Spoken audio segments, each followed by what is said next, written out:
the MD of Connect Marketing.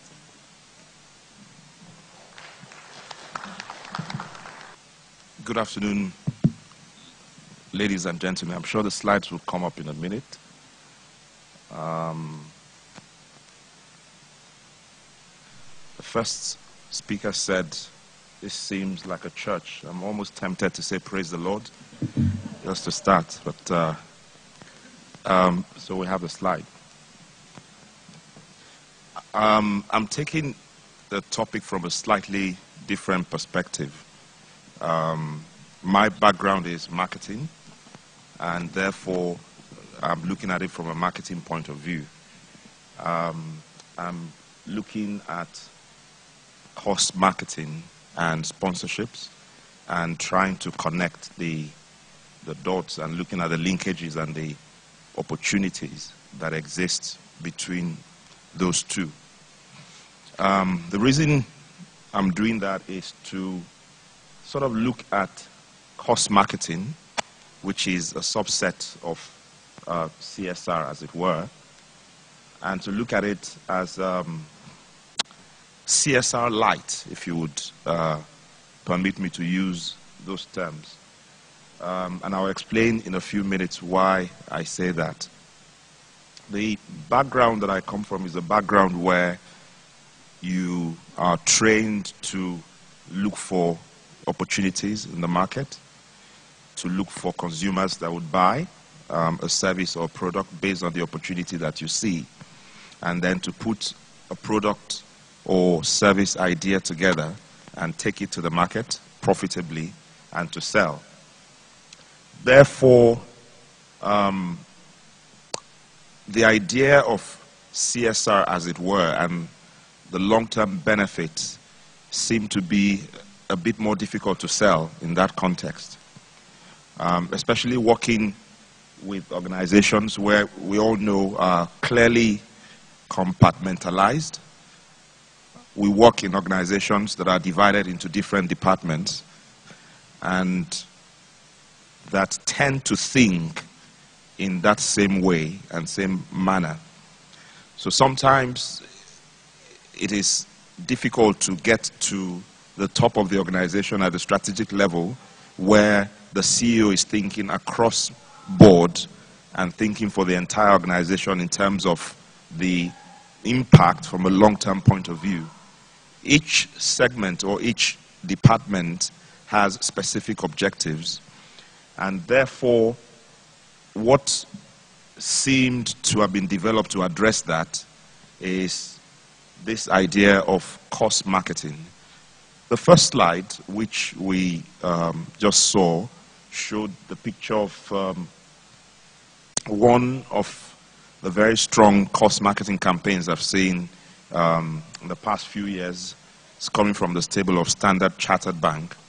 The partner with a company, with an NGO called, the NGO is the International Agency for Prevention of Blindness. And what they've done is a very creative way to bring their brand to the fore, but not just to bring it to the fore, to sell it on an ethos that is different from the other brands in the market, to try to position their brand in a different way and to ultimately attract customers or consumers who are looking for such brands to do business with. The program is called Seeing is Believing, and the target that was set for that program that is set is by 2012 to raise the sum of $37 million. And so far they've raised about 32. The principle is very basic, that for every dollar that is donated by anybody, Standard Chartered would match it with $1.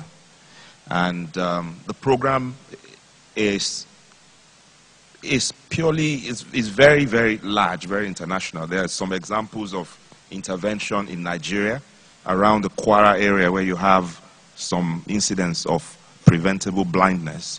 And those examples are examples that Standard Chartered shows very proudly in terms of pushing the brand and promoting the brand. But if you look at the term cost-related marketing, that term actually was first used around the 80s and was used around a campaign that was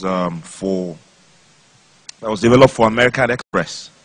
American Express developed a campaign first to, of course, promote and increase the usage of their cards and the usage occasions.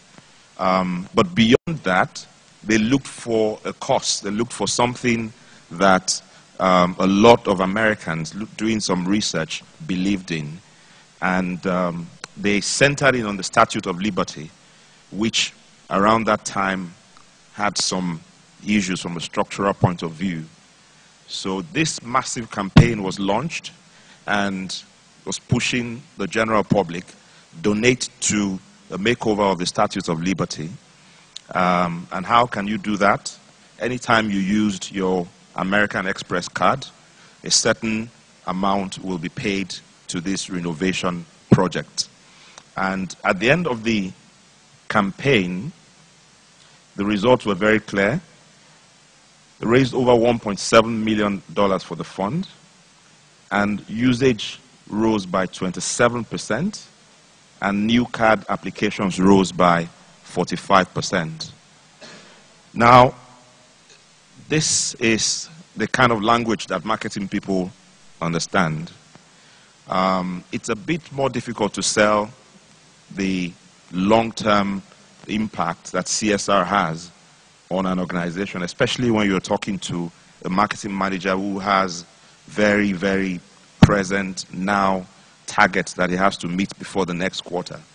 Therefore, what smart marketing people have done is to build campaigns that tend to answer two questions.